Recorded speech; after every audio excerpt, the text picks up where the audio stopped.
چې ملکم یو بادشاہ لري، زنګل کې یو بادشاہ وي، زنګلم یو بادشاہ لري. دارنګ اعمال دي، د اعمالم یو بادشاہ دی، بادشاہ لري. او همدغه شان دی لکه څنګه د یو علاقې د یو وطن د دستور مطابق یو د خلکو بادشاہ وي او د هغې د وجې نه دا نظام روان وي. همدغه شان دی د انسان جسم په خپله باندې یو دنیا ده او د انسان د جسم هم یو بادشاہ دی او انسان جسم هم یو بادشاہ لري. او قانون دا دی چې که چرې د وطن او د علاقې بادشاہ درست وي، رعایا ټول ورسره درست وي، او که چرې په ځنګل کې زمری د هغه ترتیب د هغه ژوند د ځناورو چې کومه دنیا ده برابر وي، نو هغې ځنګل کې بیا فساد وغیره نه وي. همدغه شان دی که چرې موږ اعمال وګورو، اعمال هم هله قبلیږي چې د هغه بادشاہ صحیح وي، چې اعمالو بادشاہ ایمان دی. که ایمان درست دی اعمال به هم درست وي، که ایمان بے معیاره وي اعمال هم بے معیاره وي.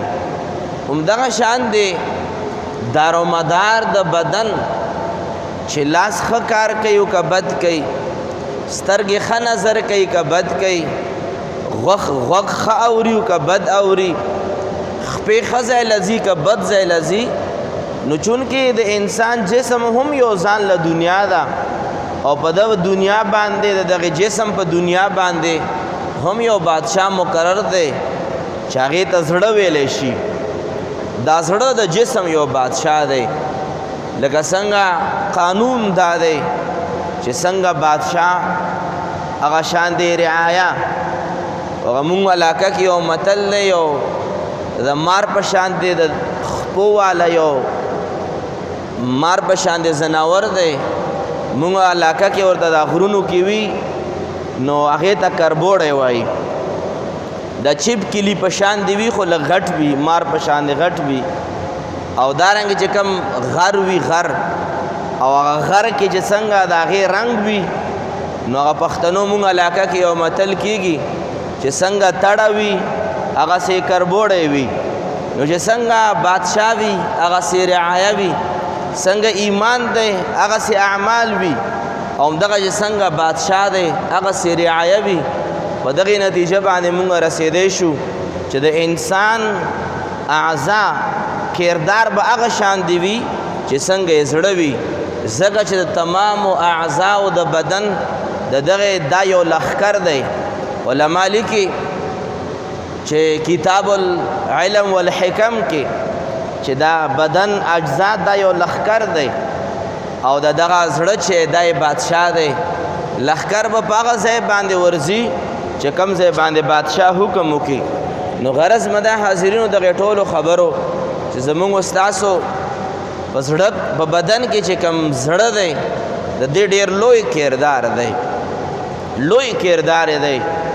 مونږه ظاهري اعمالو باندې چې کوم بدن جوارح کوي په هغې باندې توجه زیاته ده، خو اصل کې په هغې باندې د زیاده توجه دومره نه ده پکار لکه څومره به بادشاہ باندې توجه پکار ده. چې بادشاہ مقام ته ورسیږي د اعضا د بدن خود به خود مقام ته رسیږي.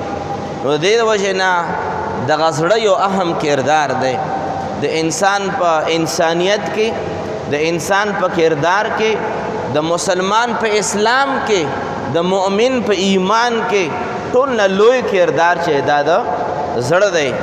ځکه علماء کرام او بالخصوص هغه علما چې کوم صوفیه کرام دي د هغوی ټول نه زیات غټ دار و مدار د توجه چې دی دا زړه وي.